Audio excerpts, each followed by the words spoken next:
Ama, function thiyanganine. Ama.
Ngasi akhoi ki khunta lairiba lausing school asi lingkhakibagi tarataruk chuba foundation deni yamna chamna pangthokpa thauramsida ahan pata school achipu lingkhalakpada yamna wapi kipi ima khulakpina ꯌꯥꯝꯅ ꯃꯔꯤꯛ ꯆꯨꯝꯕ ꯋꯥꯐꯝ ꯈꯔꯇꯪ ꯍꯥꯏꯕꯤꯌꯨ꯫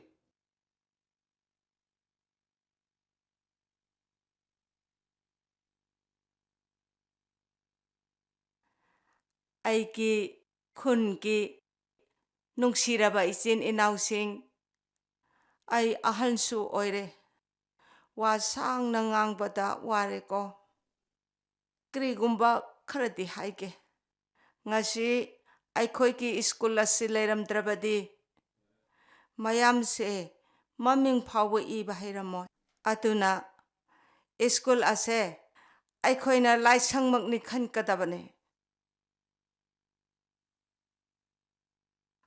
ꯃꯥꯡꯀꯤ ꯋꯥꯔꯤ ꯅꯤꯡꯁꯤꯡꯒꯨꯕꯗ ꯑꯩ ꯀꯞꯅꯤꯡꯉꯦ꯫ ꯑꯩꯒꯤ ꯃꯤꯇꯩꯒꯤ ꯏꯆꯥꯅꯨꯄꯥ ꯏꯕꯣꯆꯧꯕꯗꯣ ꯌꯥꯝ ꯅꯨꯡꯁꯤꯔꯛꯈ꯭ꯔꯦ꯫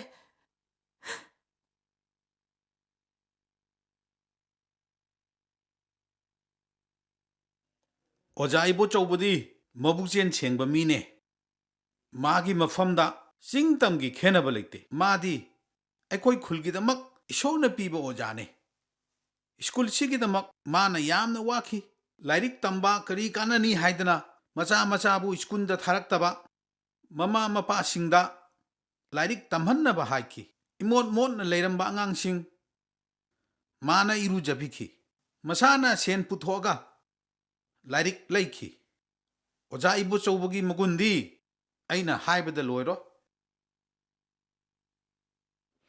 ꯑꯗꯨꯕꯨ ꯅꯨꯡꯁꯤꯕ ꯑꯣꯖꯥꯗꯣ ꯑꯩꯈꯣꯏ ꯈꯨꯟꯁꯤꯗ ꯈꯪꯍꯧꯗꯅ ꯃꯁꯥ ꯉꯝꯂꯛꯇꯕꯗꯒꯤ ꯂꯥꯏꯀꯠꯅꯕ ꯉꯝꯗꯅ ꯂꯩꯈꯤꯗꯦ꯫ ꯃꯍꯥꯛꯀꯤ ꯑꯅꯤꯡꯕ ꯃꯇꯨꯡ ꯏꯟꯅ ꯈꯨꯟꯁꯤꯗ ꯃꯍꯥꯛꯀꯤ ꯃꯣꯡꯐꯝ ꯑꯣꯏꯈꯤ꯫ ꯉꯁꯤꯁꯨ ꯅꯨꯃꯤꯠ ꯈꯨꯗꯤꯡ ꯃꯍꯥꯛꯀꯤ ꯃꯣꯡꯐꯝꯗ ꯑꯩꯒꯤ ꯏꯃꯥꯅ ꯃꯩ ꯀꯠꯄꯅꯤ꯫ ꯃꯥꯅ ꯇꯝꯒꯤ ꯃꯩꯇꯩ ꯑꯣꯏꯔꯕꯁꯨ ꯑꯩꯈꯣꯏꯅ ꯃꯇꯝ ꯄꯨꯝꯕ ꯃꯥꯕꯨ ꯀꯥꯎꯕ ꯌꯥꯗꯦ꯫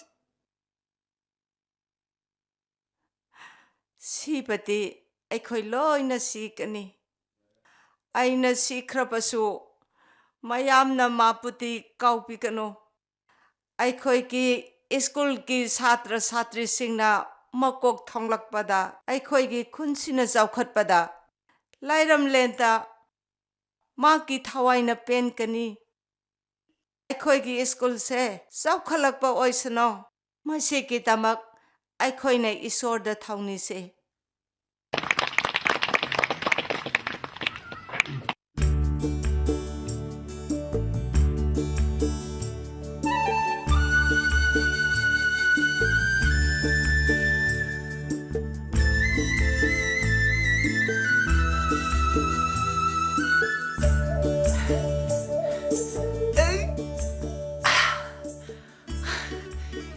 이자들 람젠 얌양해.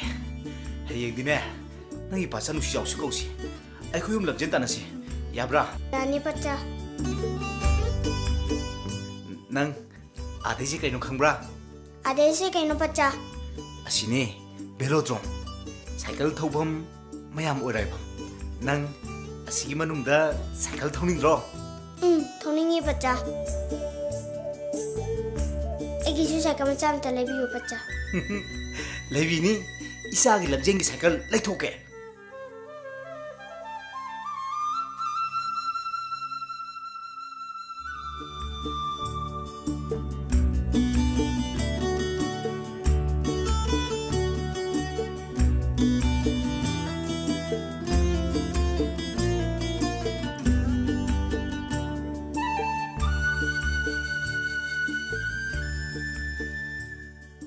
와라브라.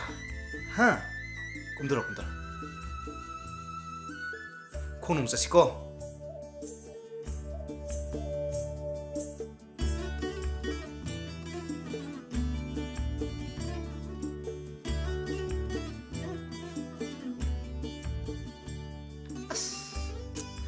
나는 세무 소리네 떠오르지. 아이부. 그리 아이네 칼리시부.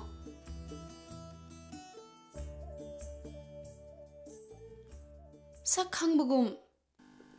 아이네수 캉보금. 아이 반토 tonthoi ni. Oh, ai khoi te magi manau nupi. Hoi, Oh, kamdori te. wa bagi hairu rabadi sibe yarabani. Adubu isagi wakhalda hingda yadabagi wari wari hingli. Hingda yadabadagi wawri hingi. Dialogue sidi. Panthoi. Panthoi shu yum kai panji ko. Ai panjadari. Wawri leisari. Ado angang shibu. Ai gi sanu paduni. Eh, yam chawre niya. Chaure. Magi wakhanni. Ai ni hingi si. Pacha, asibu kanano. Boy, aise. Nangbu kanano. Aise. Nakhoi na dum chani. Ima sa kaursu yai. Chumi, indom chana traga imasa ko biya. Nangi ming kay kauge. My name is Yuhenba. Kanana thunbiyo mingno yam phajai. Yu henbadi pumna maktagi hengadabani ko. Awaba mayok na ba pamdabadagi loina satkre. Adubo isa sidadi haiduna aina hona biya ba hona jari. Nungda mamana kari tambiram godo banu khangde.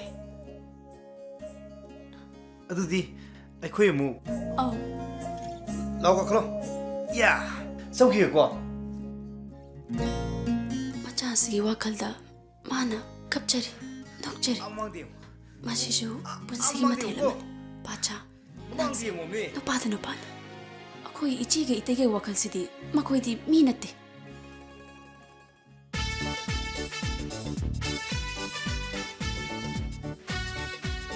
Lashilo sida.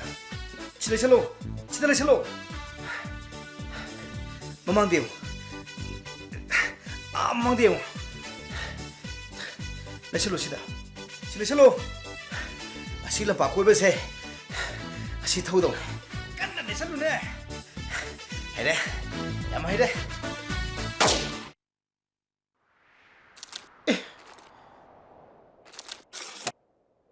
Manin sa ka po khaire ne. As. Sidi ko ano deba pacha. Nang khong nong selo. Pasana cycle si. Lo itung ilo. Pacha, sakana mong tong ko. Nang po ba na tana? Nang gi cycle si pau pure ne bunga. Lo nang ai puntam ni ro ko. Lo, chalo.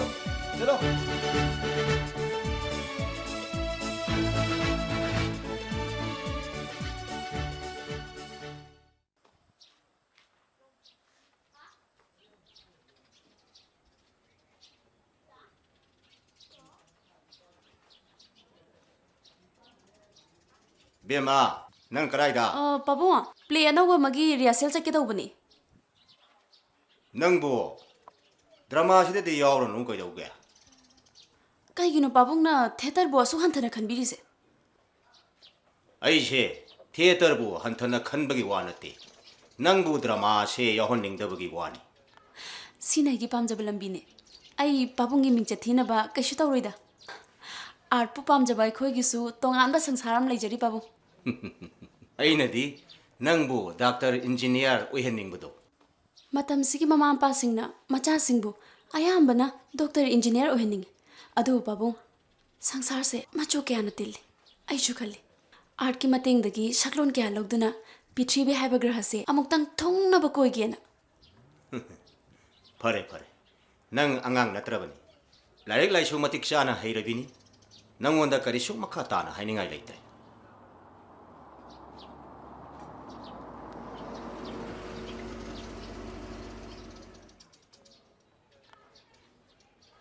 Nakoi dia karai yaurure. Iman bakra sak pisegi na nga le ru pabu. Karam ba nama na bunone. Engineer adi humne. Moi na pena hone dagati sek ibu yaro de ba. Summine to so. ꯃꯈꯣꯏꯅ ꯄꯦꯟꯗ꯭ꯔꯗꯤ ꯌꯥꯔꯣꯏꯗꯧꯔꯤꯅꯤꯅꯦ ꯄꯥꯕꯨꯡ ꯆꯥ ꯈꯛꯇꯅ ꯌꯥꯄꯣꯟꯇꯦꯗ ꯆꯕꯥꯟꯁꯨ ꯊꯥꯗꯣꯔꯤꯕꯅꯤ ꯑꯔꯣꯟꯕꯒꯤ ꯑꯐꯣꯡꯕꯒꯤ ꯆꯕꯥꯟ ꯃꯌꯥꯝꯁꯦ ꯊꯥꯕꯗ ꯊꯤꯀꯥ ꯇꯧꯕꯁꯦ ꯑꯁ ꯀꯔꯤꯁꯨ ꯇꯧꯅꯤꯡꯉꯥꯏ ꯂꯩꯄꯣꯟꯇꯦꯗ ꯀꯔꯝꯗꯤ ꯇꯧꯅꯤ ꯏꯕꯦꯝꯃ ꯃꯇꯝ ꯃꯇꯝꯒꯤ ꯍꯥꯏꯗꯨꯅꯤ ꯑꯩ ꯕꯖꯥꯔ ꯐꯥꯎꯗꯪ ꯆꯠꯂꯨꯈꯤꯒꯦ ꯏꯆꯦ ꯀꯩꯅꯣ 이몽시대 ꯂꯩꯃꯤꯟꯅꯔꯤꯁꯦ ꯑꯩꯅ ꯈ꯭ꯋꯥꯏ ꯑꯉꯥꯡꯅꯦ ꯑꯗꯣ ꯑꯩ ꯀꯩꯅꯣꯝꯗꯤ ꯍꯥꯏꯖꯒꯦ ꯀꯩꯅꯣ ꯅꯪ ꯍꯥꯏꯅꯤꯡꯉꯤꯁꯦ ꯍꯥ ꯀꯩꯅꯣꯕ ꯅꯪ ꯍꯥꯏꯅꯤꯡꯉꯤꯁꯦ 이몽시ꯗ 인지니어ꯔꯅꯤ ꯊꯤꯀꯥꯗꯥꯔꯅꯤ ꯍꯥꯏꯗꯨꯅ ꯌꯥꯝ ꯇꯣꯏꯅ ꯆꯥꯛ ꯆꯥꯁꯤꯟꯕ ꯃꯍꯤ ꯊꯛꯆꯜꯂꯒ ꯉꯥꯡꯅ ꯁꯛꯅꯔꯤꯕꯁꯤꯡꯁꯦ ꯑꯩ ꯌꯥꯝ ꯍꯩꯅꯗꯦ ꯍꯧꯖꯤꯛꯀꯤ ꯃꯇꯝꯁꯤꯗ ꯁꯨꯒꯨꯝꯕꯁꯦ ꯑꯩ ꯇꯧꯍꯟꯅꯤꯡꯗꯦ ꯑꯩꯈꯣꯏ ꯏꯃꯨꯡꯁꯦ ꯂꯩꯀꯥꯏꯁꯤꯗ ꯐꯖꯅ ꯉꯥꯡꯅꯗ꯭ꯔꯕꯅꯤ ꯑꯩꯈꯣꯏ ꯏꯃꯨꯡꯒꯤ ꯃꯔꯝꯗ ꯂꯩꯀꯥꯏꯁꯤꯅ ꯀꯔꯤ ꯉꯥꯡꯅꯔꯤꯕ ꯑꯗꯨꯕꯨ ꯑꯩꯅ ꯏꯆꯦꯗ ꯇꯝꯃꯒ ꯀꯩ ꯀꯥꯟꯗꯣꯏꯅꯣ ꯂꯩꯀꯥꯏꯅ ꯌꯥꯅꯤꯡꯉꯣꯏꯗꯕꯗꯣ ꯇꯧꯒꯨꯝꯁꯤ ꯉꯥꯡꯅꯅꯤꯡꯉꯩ ꯉꯥꯡꯅꯖꯁꯅꯨ ꯂꯩꯀꯥꯏ ꯃꯈꯣꯏꯅ ꯑꯩꯈꯣꯏꯕꯨ ꯊꯥꯛꯄꯤꯕ꯭ꯔꯣ ꯂꯩꯀꯥꯏꯒꯤ ꯋꯥ ꯑꯩꯈꯣꯏꯅ ꯂꯧꯒꯗꯕ ꯅꯠꯇꯦ ꯑꯁ ꯑꯩꯈꯣꯏ ꯆꯦꯁꯤꯗꯤ ꯑꯩꯗꯤ ꯏꯀꯥꯎꯕꯨ ꯀꯥꯎꯋꯦ ꯏꯇꯩ ꯏꯕꯣꯇꯣꯃꯗꯣ ꯂꯥꯛꯑꯝꯕꯅꯤ ꯀꯔꯤ ꯍꯥꯏꯔꯝꯃꯤꯅꯣ ꯃꯥ ꯂꯥꯛꯑꯝꯃꯤꯕꯣ ꯇꯥꯃꯣ ꯌꯥꯏꯒ ꯋꯥꯔꯤ ꯑꯃ ꯁꯥꯟꯅꯅꯤꯡꯗꯨꯅ ꯂꯥꯛꯄꯅꯦ ꯍꯥꯏꯔꯝꯃꯤ ꯎꯅꯗ꯭ꯔꯕꯅꯤꯅ ꯍꯌꯦꯡ ꯅꯣꯡꯃ ꯂꯥꯛꯑꯒꯦ ꯍꯥꯏꯔꯝꯂꯒ ꯑꯗꯨꯝ ꯆꯠꯈ꯭ꯔꯦ ꯃꯥꯅ ꯍꯥꯏꯅꯤꯡꯉꯤꯕꯨ ꯀꯩꯅꯣ ꯂꯥꯛꯈ꯭ꯔ ꯄꯣꯠꯅꯤ ꯑꯝꯇ ꯇꯠꯊꯣꯛꯈꯣꯅꯦ ꯏꯆꯦ ꯃꯤꯒꯤꯗꯤ ꯃꯆꯤꯟ ꯃꯅꯥꯎꯅꯤ ꯃꯃꯥ ꯃꯄꯥ ꯑꯃꯠꯇꯒꯤ ꯃꯆꯥ ꯃꯤꯒꯤ ꯃꯆꯤꯟ ꯃꯅꯥꯎꯒꯤ ꯋꯥꯔꯤꯗ ꯏꯆꯦꯅ ꯊꯣꯏꯗꯣꯛꯅ ꯊꯤꯖꯜꯂꯨꯅꯣ ꯍꯦ ꯃꯆꯤꯟ ꯃꯅꯥꯎ ꯑꯣꯏꯔꯁꯨ ꯉꯁꯤꯗꯤ ꯑꯩꯒ ꯂꯩꯃꯤꯟꯅꯔꯕꯅꯤꯅ ꯋꯥꯔꯤꯗꯣ ꯑꯩꯁꯨ ꯈꯪꯅꯤꯡꯉꯤꯕ ꯑꯁ ꯐꯔꯦꯕ ꯏꯍꯦ ꯑꯁ ꯑꯩ ꯗꯥꯏꯂꯣꯒꯀ ꯂꯣꯏ ꯀꯥꯎꯗꯣꯔꯦꯅꯦ ꯑꯩ ꯊꯦꯡꯉꯦ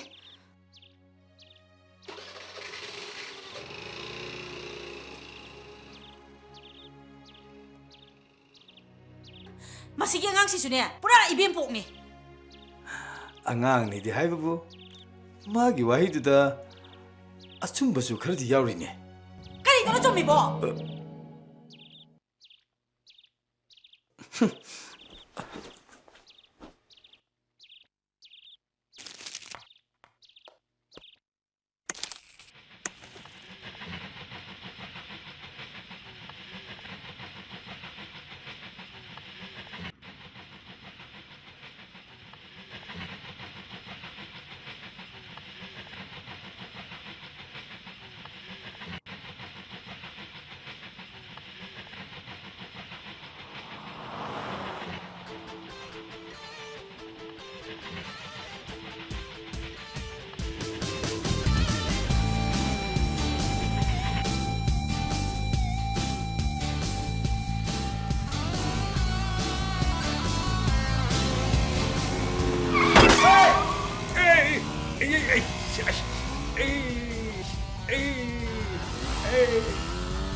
Kaya tissue ito.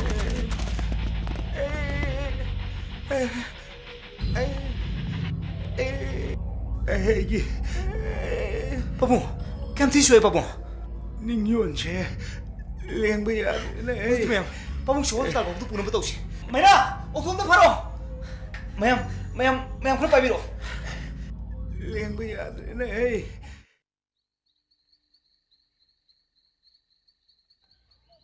Mohendro, kana ngay nung bo? Paachaa halakpa ngairine.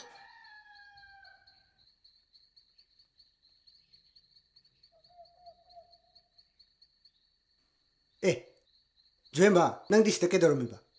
Paachaa halakpa ngairine. Noi Paachaa halaktribarne. Kaino ne mawa? Nang kay dingan nga halaktay niya. Paachaa, ako'y Paachaa do. Sabani farmadra. Hey, para mo he. Kaya ba ifado ba? Noi Paachaa so halani. Adulo. Ay ko'y ni mangay boy na chak thong torse. Nang kay jang chaningi. Aprum thong sira. Sanggongga. Ha? Lao.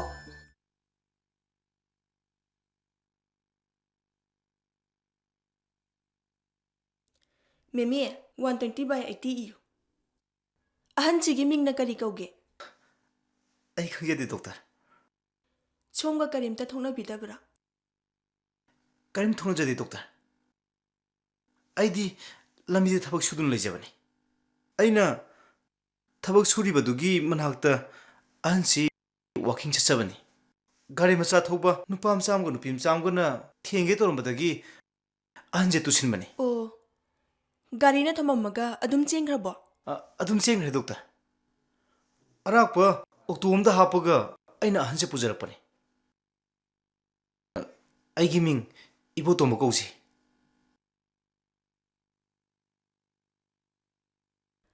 Ahan sigi phibam se khara lui. Operation darkar lerpa yai. I khara tharang tausi.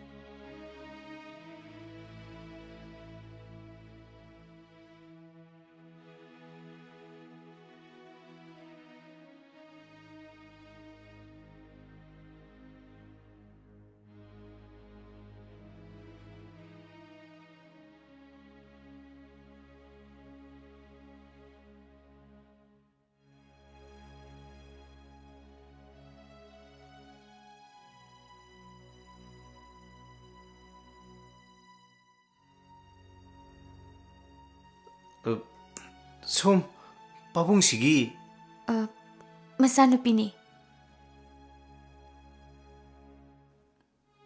Lebiramiba tamona. Accident do aigi mang da thokpani.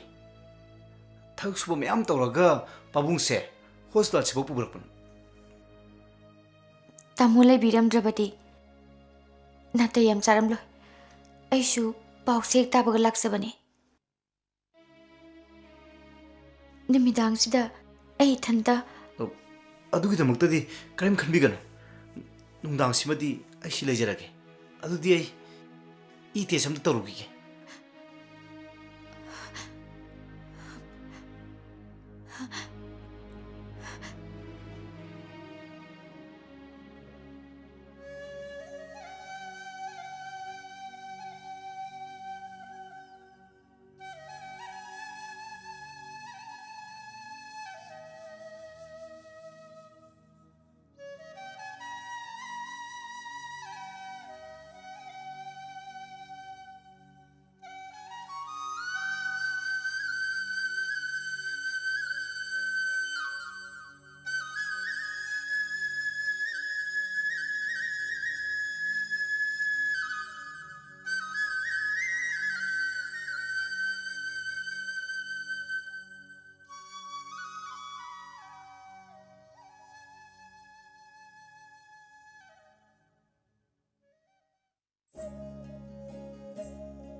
Yuhenba, nang shawarbo.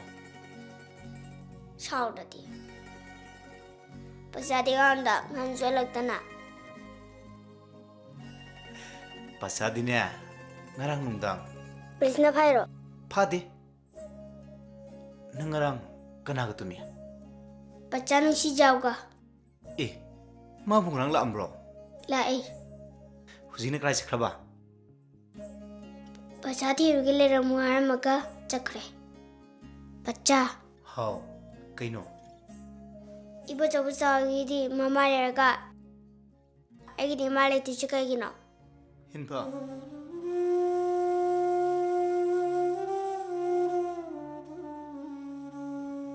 Nangalik terju.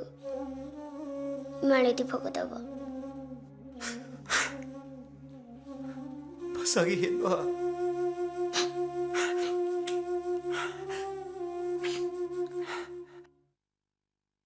Pabo, aksang khara nungai ko.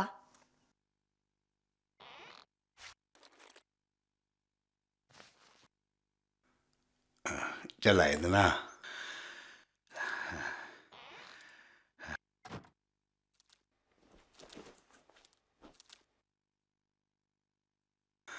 Wah, lah, pamalo. Semse.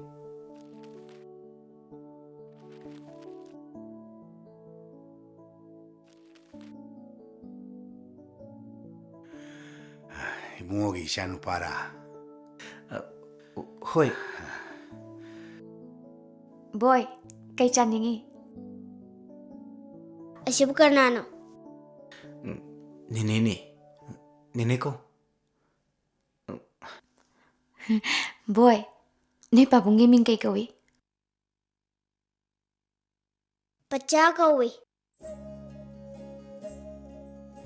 Hey, masih ngangsima. Ibu tomo ko wena kumo. Ibu tomba kawi.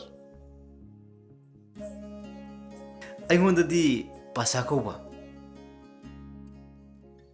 Boy, mamagi mingdi. ꯃꯃꯥꯗꯤ ꯂꯩꯇꯦ ꯍꯥꯏꯌꯣ. Mamadi kangko.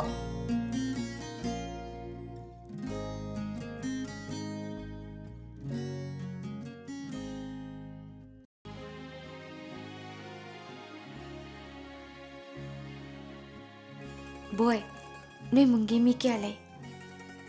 Paachaa khuni dang lay. Adudi chak ti kanan thongi ba. Paachaa na. Nang di larik tamdra. Dami. Nui pasasi mabuk phabra. Khangde.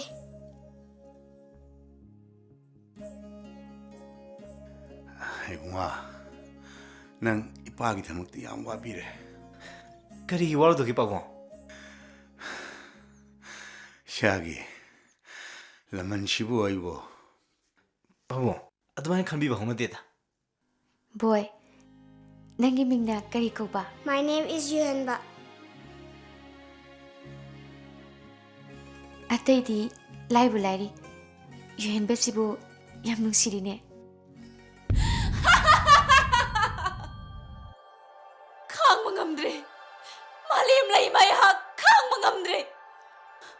Yeng mangamdre. Tai bang mi oi bagi kumai se.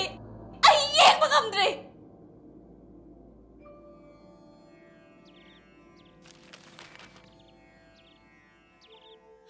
Thawai masel onsin na duna hatnari. Mi masel sen na duna chanari. Mi oi bagi thamoi da lairamba minungsi. Karamba umangi sana mon bikrabage. Mi maraksida. Mi thiba phangdre.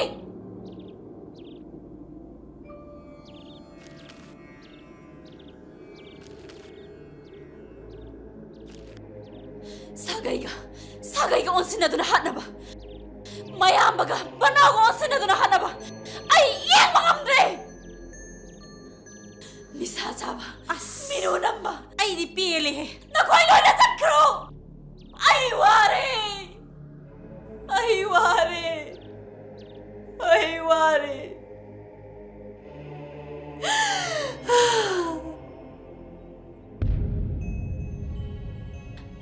Aikoy mi natra. Nakoy mi natra. Mi na haki ko ado. Kadai chakre. Injarambi. Tapjarambi. Thot naujarambi. Na haki na ko ado. Karamba jibana nafamdagi munbikre. Hojikki matamda khwaidagi hongbase mina oiraba. Lalonbada khwaidagi sendong leibasu nakoi mi. Thakbada khwaidagi haubasu mi oibagi I. Mina mahonge. Mina mahonge. Taning he. Ay nga sain tagin tapane. Nang kisi drama gi dialogue lo. Mai bi sangi ro. Natraga ingona chai ri lo. Je, ai kise drama gi dialogue ne. Mi ate isu ne drama lila dum tawne. Nang gadi mana di bema. Lekai sine nang se ngaure hainarabani. Mioi ba haibase che mana pamjaba sinphamduda ngaunabani. Pamjariba sinphamduda pungning jingsiluba ngauruba ngamdragadi thaba amta mai pakpa ngamoi.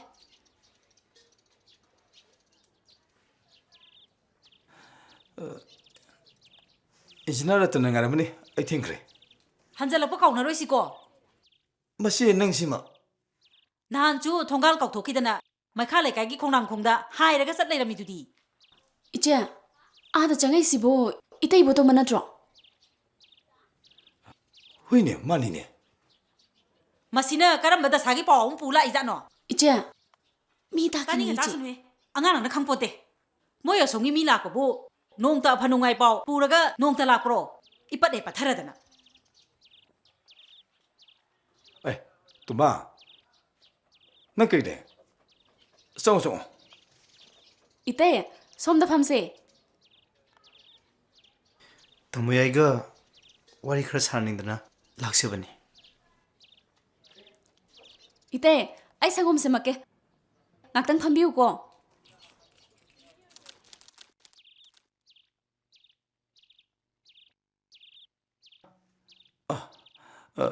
Kari wari no ne. Ai bu aruba thawamagi mi khara una dolinga. Imung munungi wari ni tamoyai.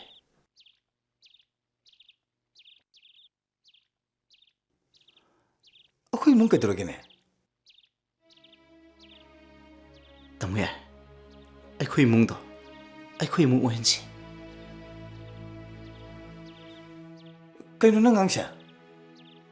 Tamoyaiga itaimaga yumda mu leibirero. Matam khara mamogi seba tawduna mafam asida leibire. Hojikti yumda mu halase. Ibungo, ako'y na mapam sida layri se. Yam layning na lay banate. Pabunggi mapantangaga sen khara tangi na layri ni. Ate mana harisha. Asumbari. Oh. Itay mana harisi asumane haiba. Akoi na mafam du lari ke dugdiba.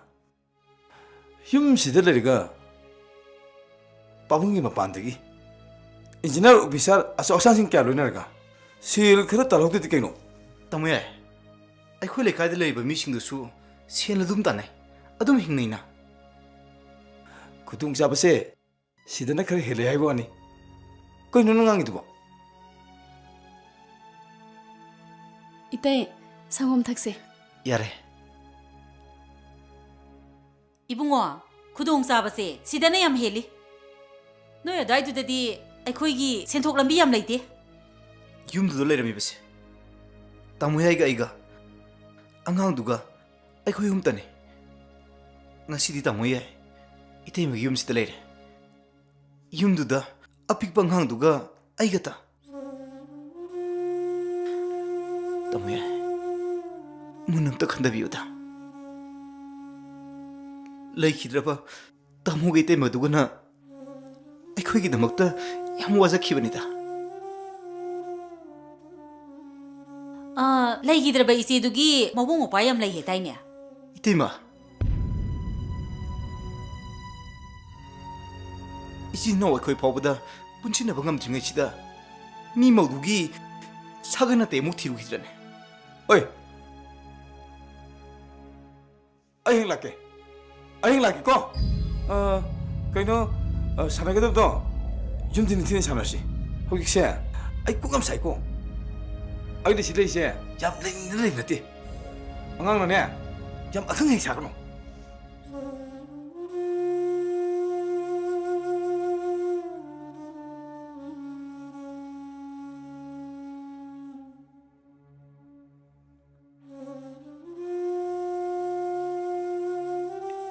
Yare tamoy.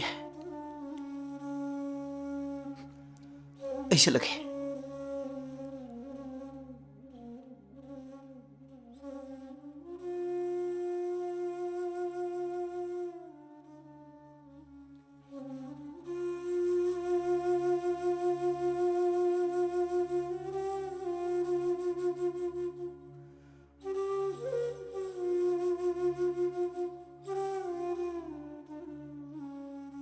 Noirom lako mising se he ubadane isa se haga sagum kari gu bhek tawi. Iche, moironggi mi di kanadano. Iche su moironggi mi ni. Iche su sagai dugi mo oikhrabani. Ngasi di hek pokmina ba nanaw aingonda gidi. Itay iboto mane hena naknarabani. Hayeng sirabasu makoy sagai da baton namdoriba. Hey, nangsu singre. Lesabi pandit oin hek tawradana. Si bagay do panbirakanu. Tabadane isa se sawing dum lawi. Iche sidi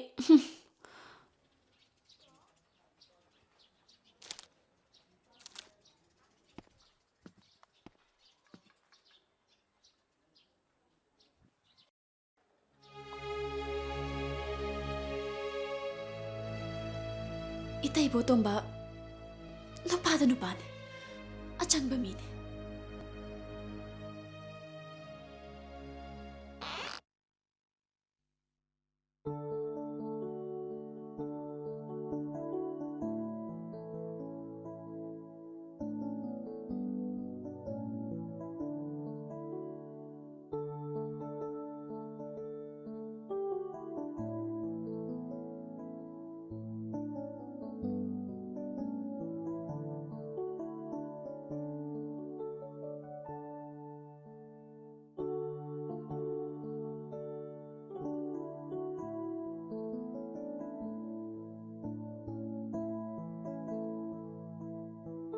Pabu, chakti lore. Thirora. Ngako. Ngating lirsi asidana. Hugul lusi wain he. Nang lama bo. Satu urudana. Lam dida. Yani, punna sasi. Fare dudi. Nangi tokduk thawin khandu tokduk chalo dudi. Hoi pabu. Kongu thangulu hey.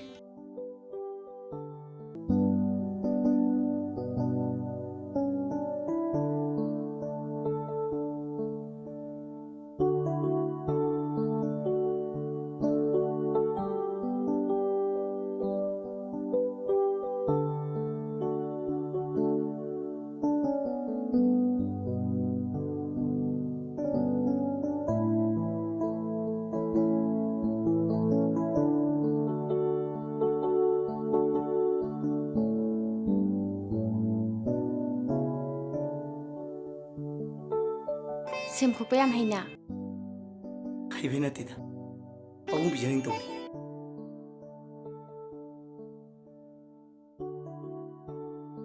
Bijaning na bijara badi mahi dum phangbani.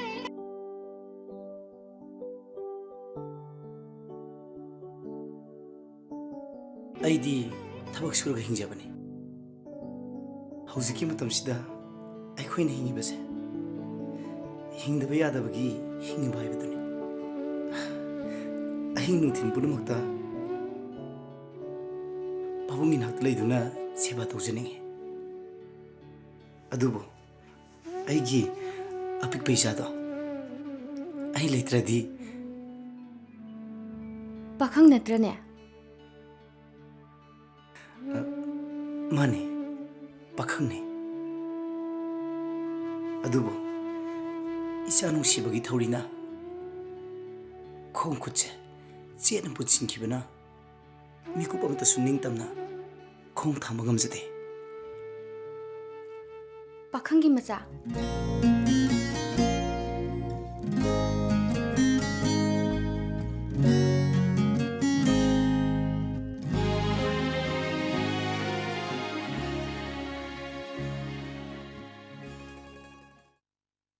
Hai mase.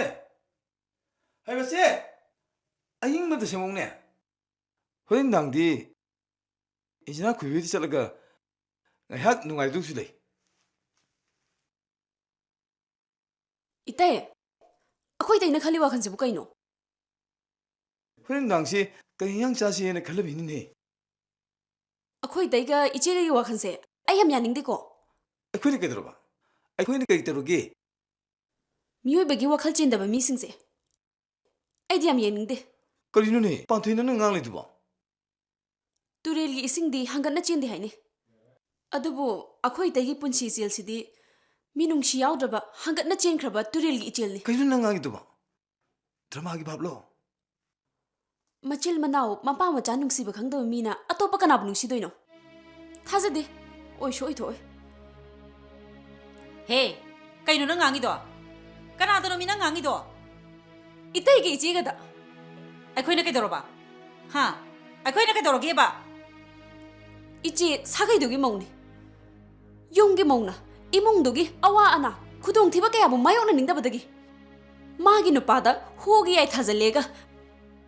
Mapam da puraga thambaze. Ay tita sing na yaning de. Hey, taning dia nga. Nataw na tanong wayang ngano ko. Nang kayam ni hela ba ni ko? Yare. Amta tapto ka kadaro ke. Ngang da baya da bani ni te. Iche, noy mong sina. Ako'y pura maki isa sola ba ni ko. ꯑꯩꯅꯗꯤ ꯑꯩꯒꯤ ꯏꯁꯦꯟ ꯅꯨꯄꯥ ꯑꯃ ꯂꯪꯐꯩꯗ training ꯆꯠꯈꯤꯕꯗꯣ ꯂꯣꯏꯔꯒ ꯃꯇꯤꯛ ꯆꯥꯕ ꯃꯤ ꯑꯃ ꯑꯣꯏꯅ ꯊꯣꯛꯂꯛꯅꯕ ꯂꯥꯏꯅꯤꯡꯉꯤ ꯃꯥꯒꯤꯗꯃꯛ ꯁꯦꯟ ꯊꯥꯔꯤ ꯃꯇꯝ ꯆꯥꯅ ꯍꯥꯟꯅꯕꯁꯨ ꯍꯣꯠꯅꯔꯤ ꯅꯪꯒꯤ ꯋꯥꯇꯥꯁꯤꯗꯤ ꯄꯥꯟꯊꯣꯏ 이때이 이까이렇게 또야. 이때이 아한두나 픽누 훈독피람라바 앙앙두기다먹다. 이때이 보tom바나 tumba chaba changdana wana hotnari. Itaina karigumba mateng amatasu pangbiruba leite. Iche sumangaire nongmata chatuna kari chari kari selina hangbirubro. Iche hoi mongse. Ayam yaningde. Masidane angang nangina thokaisu leite. Iche miyoibagi punsise khuba khunamni. Iche hoi tungde am nengam horoi. Aina haijarise pumna makki phanabani.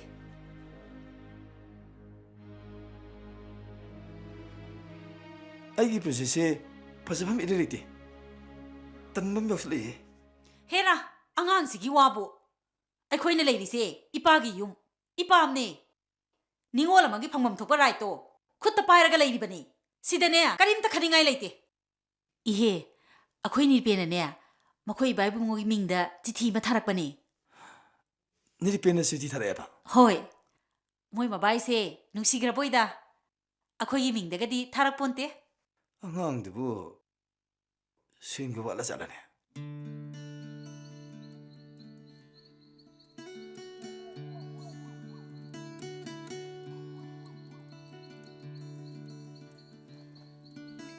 Mary had a little lamb. Its little was white as snow, and everywhere that Mary went, the lamb was sure to go. It followed her through school one day. Ba, ay lae. Isa maramu edna. Numi kudingi pasana halakpada adumai lai padan lengwado. Se, sini sagi ngamu. Paachaa, Kaidura. nang halaktardi ayang kijay. Karigia. Angang phaba lae haisi nang khangro. Hey, pasagi thabang ne yada toy ne. Se, hayang gai dine pasang ngan halak na mohona ke. Ha. Angang phaba kana na chatle haige.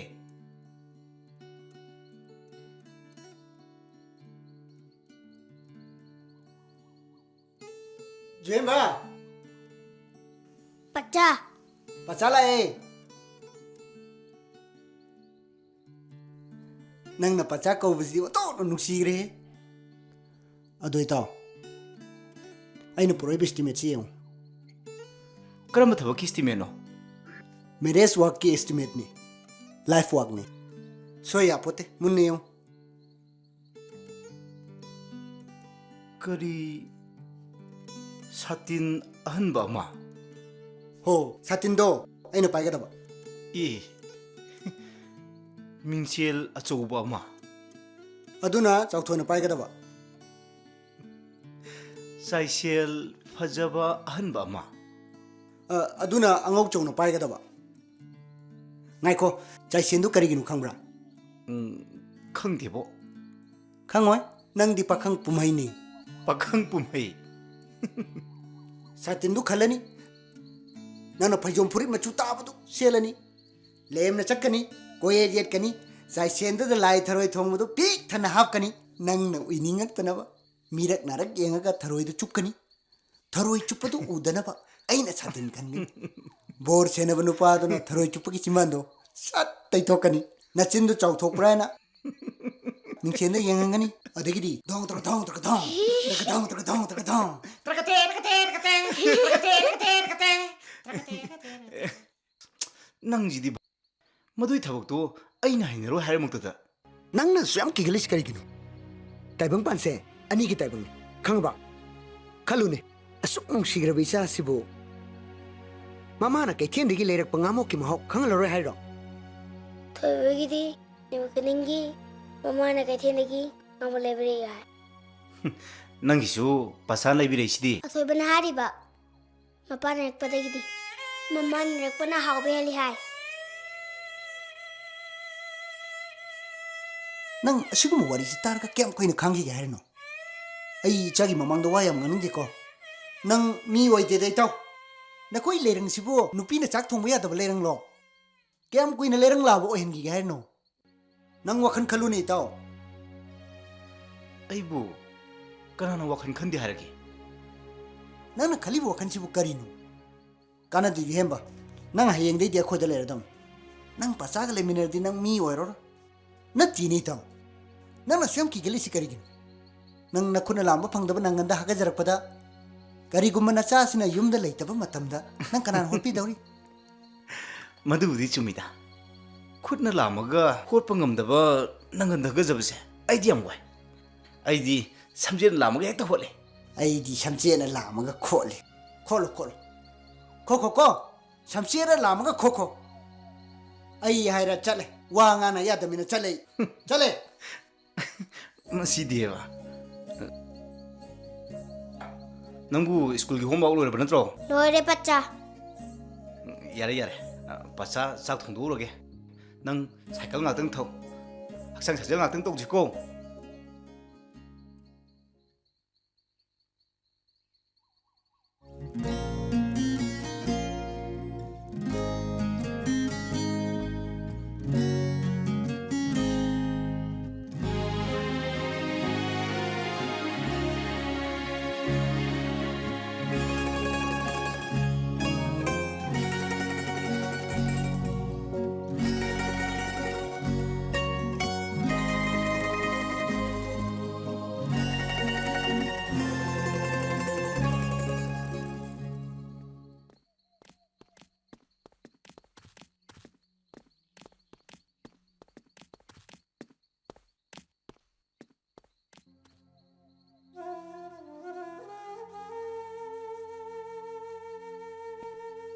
Ba, ai lại.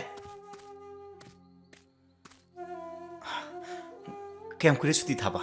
Yang kui re. Lo, por ke lo.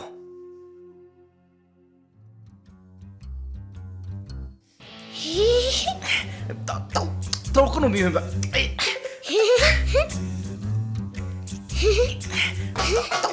Tao ko no mi ba.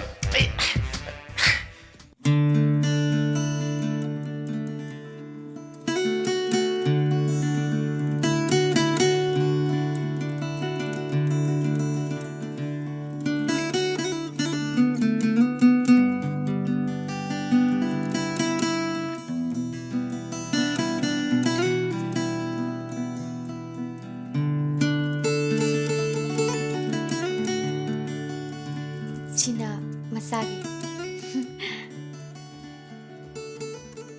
Sina mapagi. Simasu mapagi. Moi mapam sadubu yumda buleram katrane. Telephone lebe imung sunati. Angang mapadasu mobile am tapaidi. Lan mamangi pakhang oine toradana. Ai bema. Nang ui bu tu mi chalu ne dai ne. Chatkani babu. Chalu ne. Chera me ya yorok pusi mai kai kai no khal tin du piru ne ko. Bu tu me se. Ko ne ka we ya mi na ti ne ko. Ai chu kong che khar di yang. Na halaga. Doctor ki mana ta umte se usi. Parani da. Babu. Ibu tombase yengmadadi yam pangmamaliko. Hey, hujiki matamdadi mabuk chel chiam ko makhoi gumbasi apang bani ne longna bani. Hey, nangi du like kana na bahira ga di yauro bro. Yaure babung. Ai chalu kike. Oh, chalo. Hey, makoi di kurakan ko. Ha ima wo aisu laki ima wo nong tui lakanu. Yang patut tu nama laki.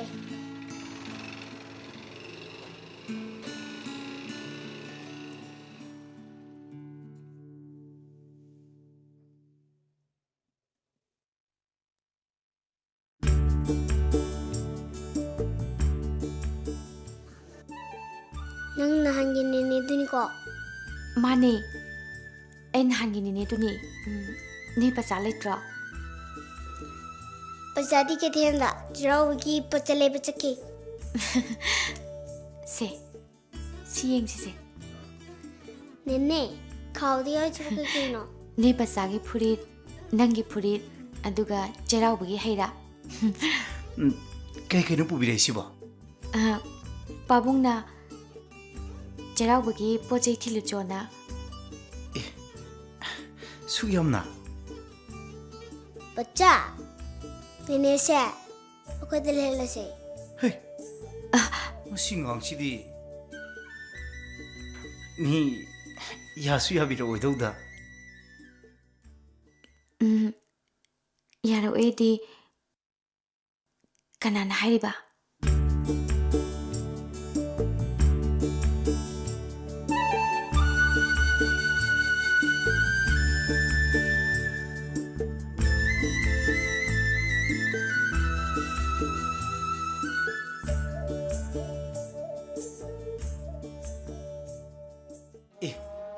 이마! 라오! 이몽상 씨 라오! 라오! 쌍호! 마삭다 모나다 펌세 ꯃꯈꯥꯗ ꯐꯝꯁꯦ ꯍꯥꯡꯆꯤꯛ ꯂꯥꯡꯕ ꯑꯣꯏꯅ ꯌꯥꯏꯌꯦ ꯌꯥꯏꯌꯦ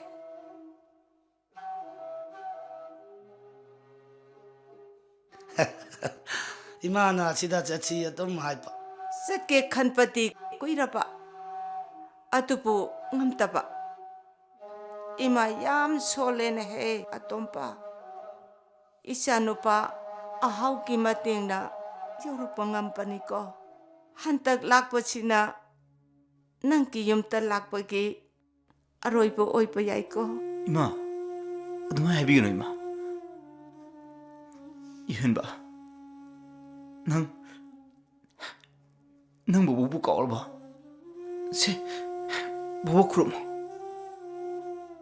ꯂꯥꯛꯈ꯭ꯔꯣ ꯑꯄꯣꯛ ꯄꯥꯝꯊꯤꯒꯦ ꯃꯃꯥꯏꯁꯤꯗꯤ ꯑꯩꯒꯤ ꯏꯆꯥ ꯏꯕꯣꯆꯧꯕꯗꯨ ꯀꯌꯥꯇ ꯃꯥꯟꯕ ꯃꯍꯥꯛꯃꯛꯀꯤ ꯃꯃꯥꯏꯅꯤꯀꯣ ꯅꯪ ꯑꯄꯣꯛꯄꯨ ꯀꯥꯎꯔꯕ꯭ꯔꯣ ꯅꯨꯡꯁꯤꯕꯅꯤꯗ ꯅꯪꯒꯤ ꯅꯌꯥꯝꯕꯗꯣ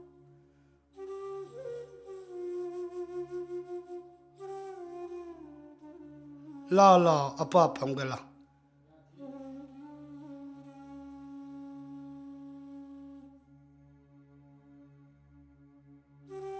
ꯏꯆꯥ ꯇꯣꯝꯄꯒꯤ ꯆꯩꯔꯥꯎꯕꯒꯤ ꯏꯃꯥꯅ ꯐꯤ ꯑꯃ ꯄꯣꯔꯛꯄꯅꯤꯀꯣ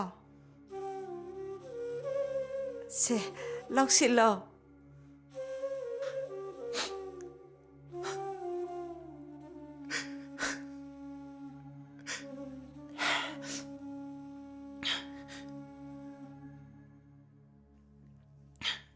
이마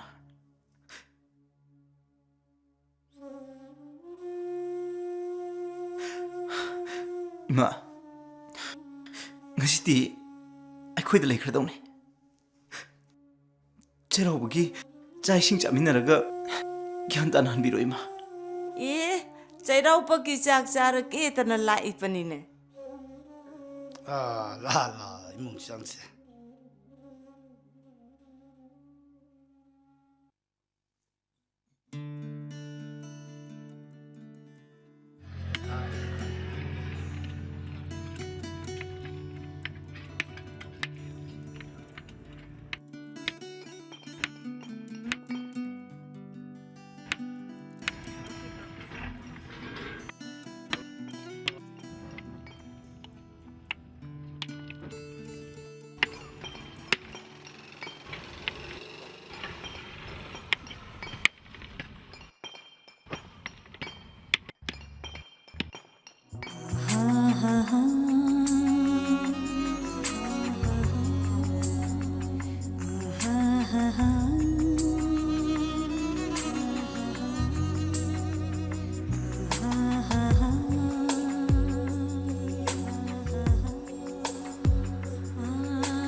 ꯍꯨꯃꯥꯡꯅ ꯄꯨꯡꯁꯦ ꯆꯣꯠꯂꯦ ꯌꯥꯝ ꯋꯥꯔꯝꯃꯅꯤ ꯑꯌꯨꯛꯀꯤ ꯅꯨꯡꯁꯥ ꯍꯥꯏꯒꯠꯂꯛꯄꯗ ꯅꯨꯡ ꯊꯨꯒꯥꯏꯕꯕꯨ ꯀꯔꯤꯒꯤ ꯋꯥꯔꯨꯅꯦꯒꯦ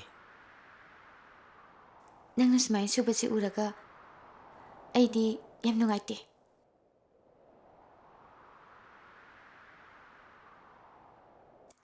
ꯁꯤ 마기 후망도 헤이. 아무도 떼토끼세. 루마도 못 키니에. 뭐서 산우 수로 꼬키니. 마시. 시 떼토끼. 헤이, 마시 아잉비야.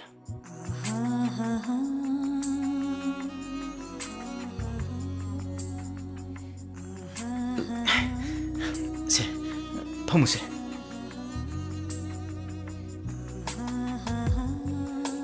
ꯆꯥꯛ ꯂꯥꯝꯃꯝꯃꯅꯤ ꯕꯤꯁꯀꯤꯠ ꯌꯥꯎꯔꯤꯁꯦ ꯆꯥꯁꯤ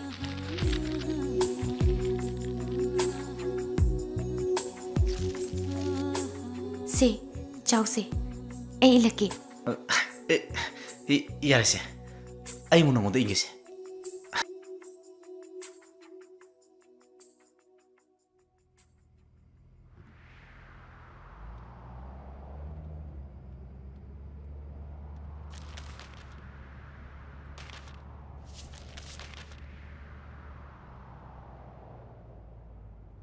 에 ꯀꯔꯤꯒꯤꯅꯣ ꯌꯣꯝꯁꯤꯜꯂꯤꯗꯨꯕꯣ ꯀꯅꯥꯒꯤꯅꯣ 아잉비. 마마 마빠나 마사 누시비기 마이사. 낭디 강남키로이. 낭 사우노. 아이나 이까이까이네 염실리베세. 아이기 사두기니. ꯄꯆꯥ ꯄꯆꯥꯅ ꯂꯤꯕ ꯋꯥꯔꯤꯗꯒꯤ ꯑꯩꯅ ꯑꯩꯒꯤ ꯏꯆꯥꯗꯣ ꯃꯁꯛ ꯎꯗꯅ ꯅꯨꯡꯁꯤꯈ꯭ꯔꯕꯅꯤ ꯑꯗꯨꯗ 그리 ꯑꯩ ꯌꯥꯝ ꯋꯥꯔꯦ ꯄꯆꯥ ꯇꯣꯔꯕꯥꯟ ꯋꯥꯡꯃ ꯋꯥꯡꯃꯗ ꯂꯦꯞꯅꯔꯒ ꯄꯥꯈꯣꯡ ꯀꯌꯥꯝ ꯀꯨꯏꯅ ꯆꯠꯅꯈꯤꯅꯤ 아잉비. 황두기 빠콤 아이 비키로이.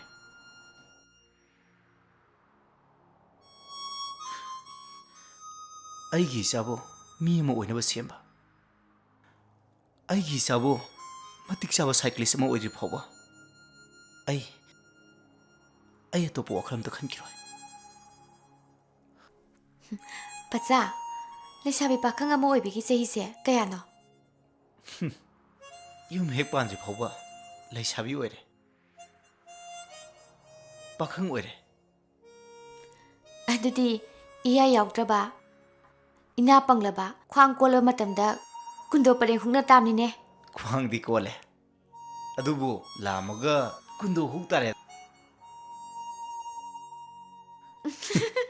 ꯅꯪꯁꯨ ꯅꯉꯛꯇꯨ ꯈꯔ ꯄꯩꯊꯔꯛ ꯇꯥꯔꯦꯗꯅ ꯄꯩꯊꯖꯔꯛꯀꯦꯀꯣ ꯀꯨꯟꯗꯣ ꯄꯔꯦꯡꯗꯣ ꯆꯩꯔꯨꯡꯗꯒ ꯄꯟꯅ ꯇꯠꯀꯅꯤꯀꯣ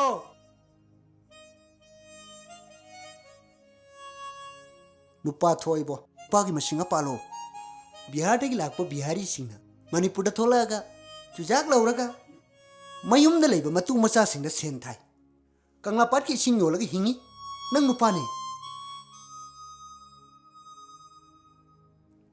ꯑꯁꯨꯝꯕꯅꯤꯗ ꯅꯨꯡꯁꯤꯖꯥꯎ ꯊꯕꯛ ꯁꯨꯕꯗ ꯆꯤꯜꯍꯥꯎ ꯊꯤꯔꯣꯏꯗꯕꯅꯤ बेमा नुपीने चही निफु हेलगा लुहोंगबदा आर्थ लेरोय नंग चही निफुगी लेई मखा यौरकदब कुइरमरो अदुगा नंगसु मुंगफमदा नखुन लांबा फंगकांदा लुहोंगेन खलदी इकायबा नंगनी ꯃꯁꯤ ꯅꯨꯄꯥꯁꯦ ꯌꯥꯝ ꯄꯥꯡꯗꯦꯅꯦ नुपागी मिहुन हुंदबनीने बेमा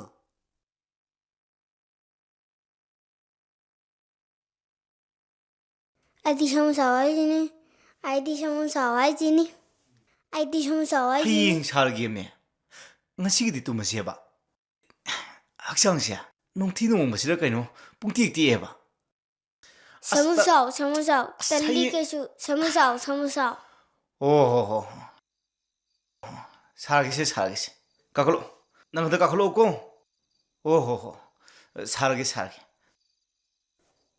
사무가 까리리까까 코코코 뭐 사무가 까리리까까 코코코 뭐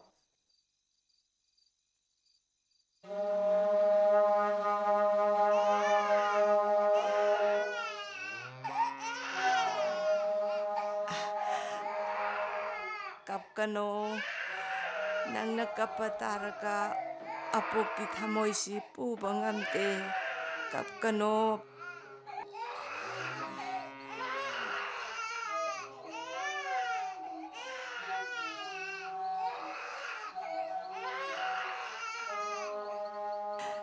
ಕಕ್ಕನೋ ಓ ꯑꯩ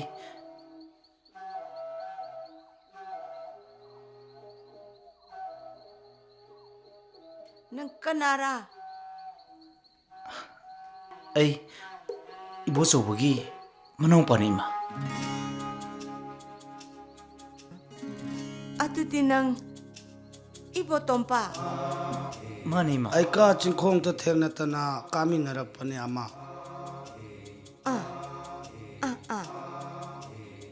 nangki nayampana nangki naming yam toina panpane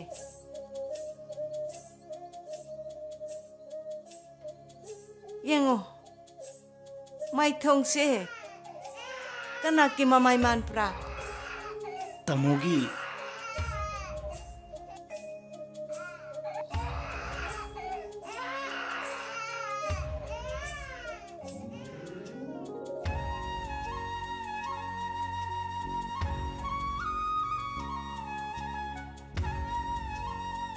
ꯏꯃꯥ ꯑꯩꯈꯣꯏꯅ ꯏꯃꯥꯒꯤ ꯂꯃꯟꯗꯤ ꯄꯨꯟꯁꯤꯁꯤꯃꯒꯤ ꯁꯤꯡꯕ ꯉꯝꯃꯔꯣꯏ ꯏꯃꯥ isanupa atum na haikano ꯏꯃꯥ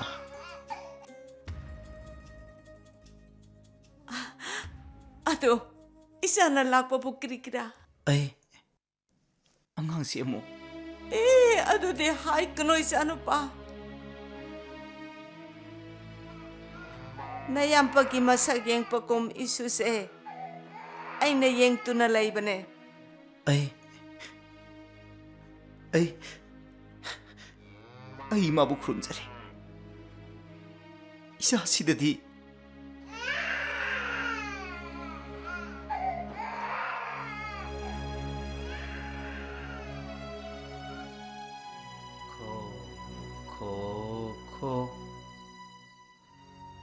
사무 까까 리리 까까 코코코 사무 까